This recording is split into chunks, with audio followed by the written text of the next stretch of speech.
আমি বিভিন্ন সংগঠনকে বিনীত অনুরোধ জানাবো, আপনারা যারা ভাবছেন যে পানি শুকিয়ে গেছে, যদিও পানি শুকিয়ে যায়, ভোজপুর থানাধীন যে রামগড় 25 নম্বর ওয়ার্ড রয়েছে, রামগড় 25 নম্বরের মানুষ এখনো ভালো নয়।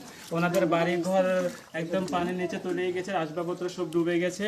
ওনাদেরকে সাহায্যের হাতটুকু বাড়িয়ে দেওয়ার জন্য আমি বিভিন্ন সংগঠনদেরকে এবং মানবতার ফেরিওয়ালা যারা রয়েছেন এই আপনার এই রামগড় চা বাগান 25 নম্বরে এসে দেখার জন্য আমি বিনীত অনুরোধ জানাচ্ছি। আমাদেরকে রাস্তায় অনেকে বাধা দিয়েছিল না আসার জন্য, যে আমরা ওদিক দিয়ে দিছি, ঠিক আছে, কিন্তু আমরা এখানে আসার পর দেখতেছি যে এখানকার পরিস্থিতি আরো ভয়াবহ। আপনারা আসেন, আপনারা যারা বাধা দিচ্ছিলেন যে ওদিক যায় না, আমরা ওদিক দিয়ে কি আসেন থেকে আসছে এগুলা মনে কর যারা বেশি অসহায় এগুলাকে সবাইকে খানা শুকনা খানা। আপনারা তো পান নাই, পাইছেন? আপনারা পাইছেন? আমরা পাইছি। ঠিক আছে, ঠিক আছে, পাইছি। ভগবানের কাছে শুকর বলেন, কারণ যে পরিস্থিতি, এই পরিস্থিতিতে সবাই সবার পাশে দাঁড়াচ্ছে, ঠিক আছে, কিন্তু আপনি রান্না করে বিরিয়ানি টিরানি এগুলা রান্না করে খাওয়াচ্ছি না, যা যা ভালো হয়েছে তো।